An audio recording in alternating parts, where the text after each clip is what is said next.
The sharp click of Lucy's high heels slammed against the floor. That sound had long become a nightmare to me in this cramped kitchen. I stood there, my trembling hand clutching a worn-out wallet. I only needed $50 to buy milk and a little food to survive the week. But instead of mercy, a loud crack exploded across the room. The burning slap from my daughter-in-law sent me stumbling backward. I crashed into the kitchen shelf. My head struck the edge of the cabinet hard. Yet the physical pain was nothing compared to the humiliation tearing through my soul. I looked up at her. Lucy stared at me with pure disgust.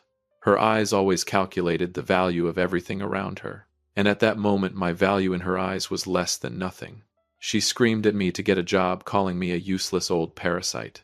I turned toward Leonard, my son, the boy I sacrificed everything for so he could have a better life, the boy who had once been my greatest pride.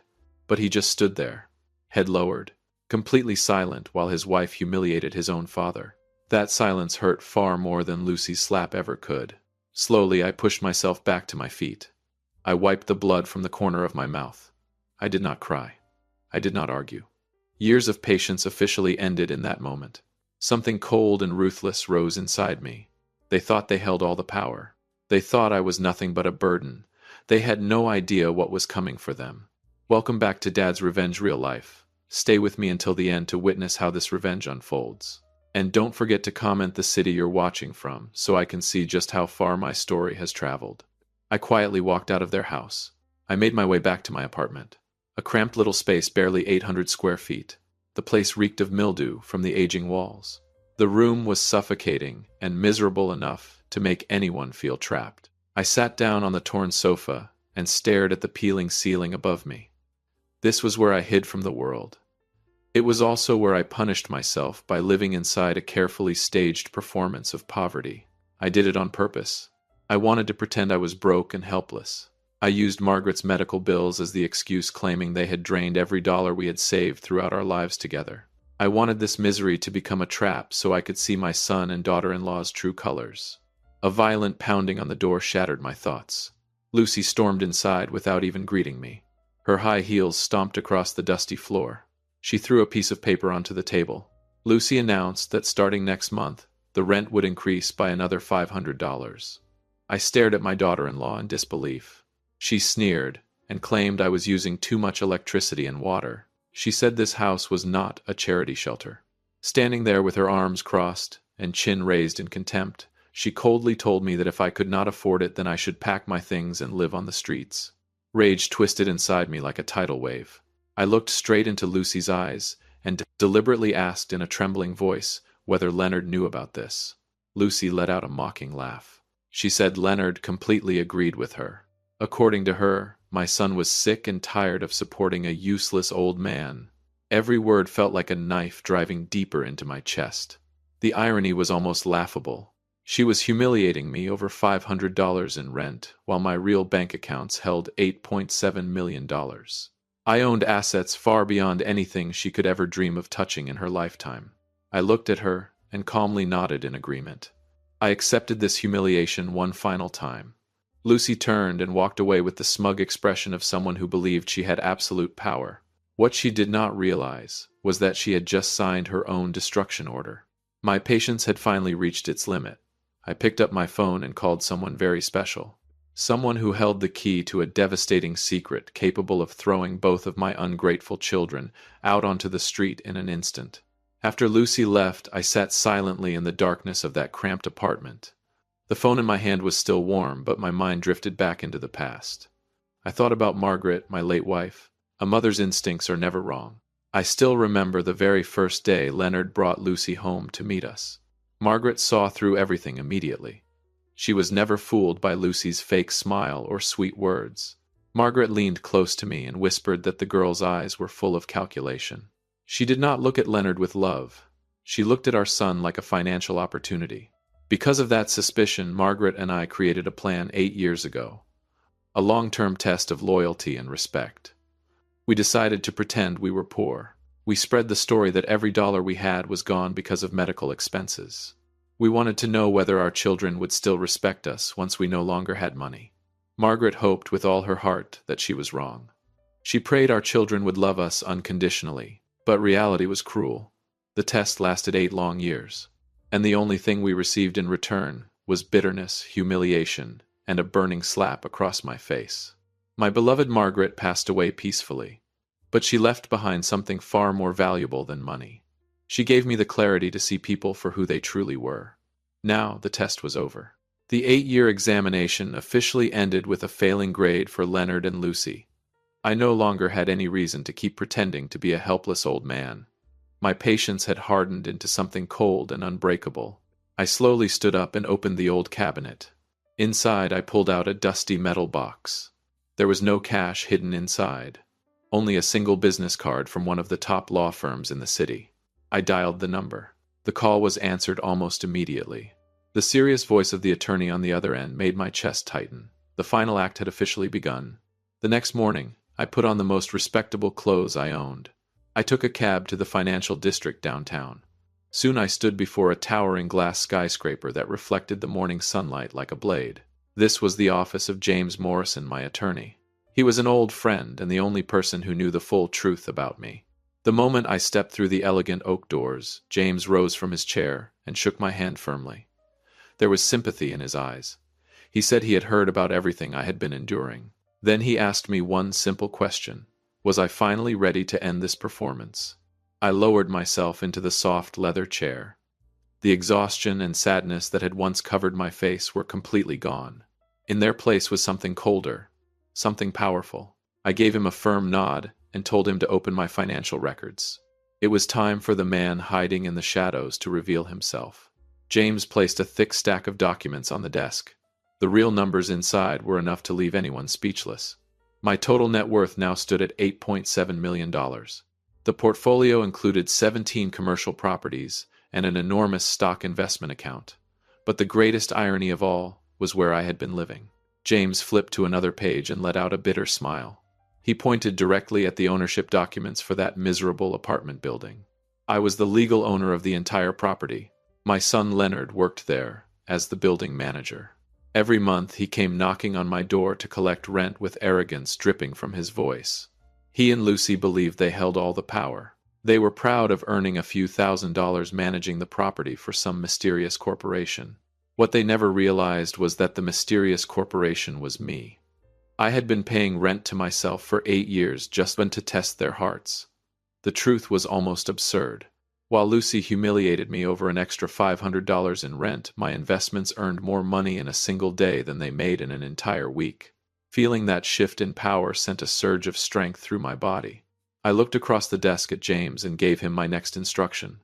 A far more devastating plan was beginning to take shape in my mind. This time I would strike directly at the thing Leonard and Lucy desired most. I told James to prepare the paperwork for a decision that would destroy everything they thought they owned. I looked directly into James's eyes. My voice turned cold and sharp. I told him to launch a plan with the force of a nuclear strike. The first blow had to be absolutely devastating. I decided to sell the house on Maple Street immediately. That was the very house where Leonard and Lucy had been living comfortably all these years. The property was legally under my name. I had allowed them to stay there ever since their wedding day, but somewhere along the way they started believing the house automatically belonged to them. I instructed James to quietly find a buyer without raising suspicion. The sale agreement had to include one critical condition. The new owner must issue an eviction notice within 48 hours after the transaction was completed. I wanted them to experience what it truly felt like to have nowhere left to go. But I was far from finished. I reached into my coat pocket and pulled out the file for my $1 million life insurance policy. I placed it on James's desk and ordered him to cancel the entire contract immediately. The accumulated funds would be withdrawn in full. For years, Leonard had been listed as the sole beneficiary. Not anymore. Then I instructed James to revise my will. The distribution of my $8.7 million estate would be completely rewritten. Leonard and Lucy would not receive a single dollar from my real estate holdings or investment portfolio. The moment I made that decision, an incredible sense of relief washed over me. The guilt of being a father no longer weighed on my shoulders. I was no longer protecting betrayal. I was delivering justice. James looked at me with complete understanding as he began preparing the legal documents. The soft hum of the printer echoed through the quiet office. Every page that slid out brought Leonard and Lucy one step closer to ruin. At that very moment they were probably still planning how to squeeze another $500 of rent out of me next month. They had no idea that a storm was already forming behind the scenes, and when it arrived it would wipe away every ounce of their arrogance and greed. By the end of the meeting, every legal procedure was ready to be activated the following week. I signed the revised will with more certainty than I had ever felt in my life. But before I unleashed the final punishment upon them, there was one last promise I needed to fulfill for my late wife. I left the law office carrying a completely different state of mind. The tension inside me slowly faded, replaced by a strange sense of peace. I returned to my 800-square-foot apartment to pack my belongings. This was the final preparation before the storm arrived. I did not gather expensive clothes or luxury items. The only things I carefully packed were the memories that truly mattered. Margaret's worn gold wedding ring, the stack of old love letters we had written to each other when we were young. Every line of her handwriting reminded me of a love that had been pure, honest, and free of calculation. My thoughts drifted far away to the beautiful hills of Tuscany in Italy. I could almost see the endless olive groves glowing beneath golden sunlight. That place had always been the unfinished dream Margaret and I shared together. Back when she was alive, we dreamed of owning a small villa somewhere in the peaceful countryside near Florence. We wanted to grow old together, surrounded by quiet beauty and nature. But her illness stole that dream away from us. Now I would fulfill it for both of us. The fortune I had built over a lifetime would finally be used to create a new beginning upon the foundation of an old love. I carefully placed the letters inside a small suitcase and looked around the apartment one final time. Everything was ready for a permanent departure. I had already purchased a one-way ticket to Italy for Friday night. The hotel arrangements and even the house manager for my new villa had already been taken care of. For the first time in years, my chest felt full of life again. This calm preparation was the silence before the final battle. Everything had already entered a chain of events that could no longer be stopped. The house sale documents were signed and notarized. The revised will had been sealed securely away. And now, less than 24 hours remained before destiny arrived. Friday. The day of judgment was about to begin. Friday. Exactly 2:15 in the afternoon. I sat inside the private conference room of James Morrison's law office. The atmosphere was heavy and formal. Every tick of the clock echoed sharply through the silence. Across from me sat the new buyers, an excited young couple who could barely stop smiling. They kept talking about how lucky they felt to purchase the house on Maple Street. They praised the home's warm atmosphere and beautiful structure. They had no idea that the house had once been my home. And now, it was the shelter of two ungrateful parasites. James slowly pushed the stack of documents toward me. He gave me a quiet nod of encouragement. I picked up the fountain pen. The tip touched the smooth paper, and with one steady motion, I signed my name. The scratching sound of the pen against the documents felt strangely powerful. The sale was officially complete. Moments later, the buyers handed me a check worth $1.4 million. I laid it flat on the table and stared at the endless line of zeros. It was the first large amount of liquid cash I had personally withdrawn from my fortune in years. A deep feeling of satisfaction spread through my chest. For the first time in a very long time, I felt completely in control. I turned toward James and instructed him to proceed with the next step. The eviction clause attached to the sales contract would now take legal effect. Within 48 hours, Leonard and Lucy would be formally removed from the property. The new owners were already sending representatives to take possession of the house later that day. They would personally deliver the official eviction notice. I could already picture Lucy's face twisting in shock. I could already imagine the panic in Leonard's eyes. They thought they could throw me out over $500 in rent. Now they would be the ones with nowhere left to go. If you've been listening this far and want stories like this to keep coming, it would really help if you hit the like button and subscribe. 97% of people never do, but that support is what keeps this entire channel alive. I rose from my chair and buttoned my suit jacket. Then I picked up the small suitcase containing Margaret's treasured belongings. I walked out of the law office without looking back a single time. But I was not finished yet. I drove straight toward the old house on Maple Street. I had no intention of walking inside. I only wanted to leave behind one final gift on the kitchen table. A gift that would expose the entire truth and crush whatever pride Leonard and Lucy still had left. I stepped into the house on Maple Street one final time using the spare key. The house was silent. My ungrateful son and daughter-in-law were probably still busy with work, or smugly celebrating the extra $500 they planned to squeeze out of me next month. I walked straight into the kitchen. The very same kitchen where only days earlier I had received a burning slap across my face along with cruel words from Lucy. I carefully placed a white envelope in the center of the dining table. Inside was a 2-page letter written entirely by my own hand. I used no insults, no screaming, no bitterness, only the coldest and most undeniable truths. I revealed the existence of the $8.7 million fortune Margaret and I had secretly built together over a lifetime. I told them that I was the true owner of the apartment building they had been managing all these years while collecting rent from me every single month. I exposed the 8-year test of loyalty and respect that they had failed completely, and in the final lines of the letter I made one thing painfully clear. Under the revised will, the entire fortune would be transferred into a charitable foundation. Leonard and Lucy would inherit exactly $1. I turned around and walked toward the door without hesitation. This was not petty revenge. This was the rebirth of my life. You cannot save people who refuse to have a heart. Outside, a taxi was already waiting to take me to the international airport. As the car slowly pulled away, I looked at the old house one final time through the rearview mirror. A feeling of freedom flooded my chest. At that moment, I officially closed the darkest chapter of my life in that city forever. Hours later, I boarded the flight bound directly for Florence in Italy. Before takeoff, I powered off the phone I had carried for years and threw the old SIM card into a trash bin.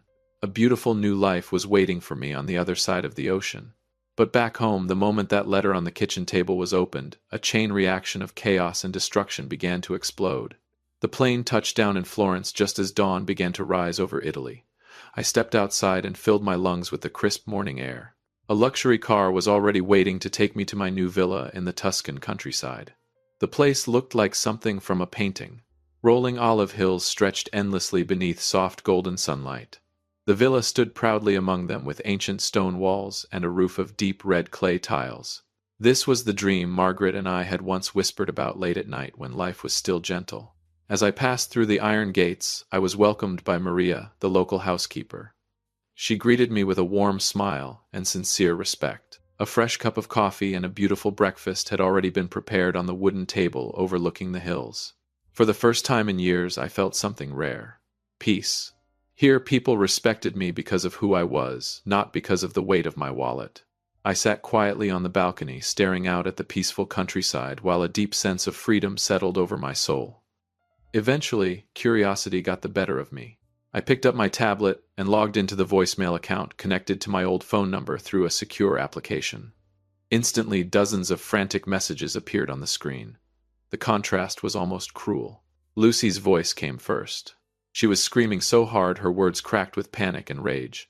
She called me a cruel old man and demanded to know how I dared to sell their house. She shrieked that the new owners were throwing all of their belongings onto the sidewalk. But only hours later, her tone completely changed. The next messages were pathetic pleas for mercy. Lucy was crying now, begging me to forgive her, promising she would kneel and apologize for the slap she had given me in the kitchen. Then came Leonard's voice. My son sounded broken and hopeless. He admitted he had lost his job managing the apartment building because the new ownership company belonged to me.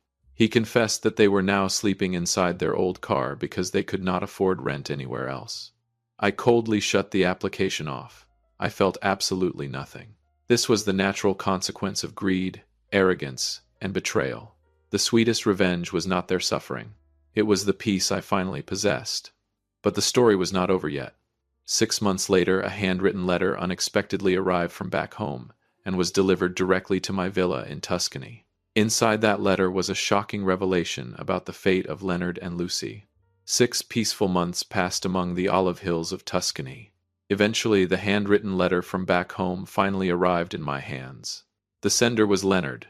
The irony was almost unbelievable. Justice and consequence always arrive sooner or later. My son wrote that he and Lucy had officially divorced. Lucy had taken the little savings they had left and ran away with another wealthy man. Leonard was now completely broke. He worked 2 exhausting labor jobs every day just to survive and pay off debt. There were no demands in his letter anymore. No arrogance, no entitlement, only regret. Every line trembled with guilt and late remorse. My story is a warning about respect, loyalty, and the consequences of greed. If you believe justice was finally served, leave a heart in the comments and share this story with the people you love. Thank you for staying with Dad's Revenge Real Life. I stood quietly on the balcony, overlooking Florence as the sunset slowly painted the sky gold and crimson. The hatred inside me had long disappeared. The cold determination that once fueled my revenge had transformed into peace and wisdom. That evening, I called James one last time.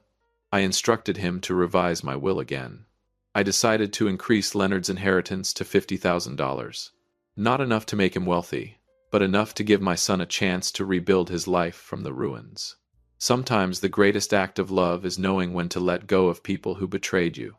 Some lessons can only be learned when a person is forced to stand back up on their own feet. As for me, I finally built a new life upon the foundation of the love Margaret and I once shared. And somehow it became more beautiful than anything I had ever imagined.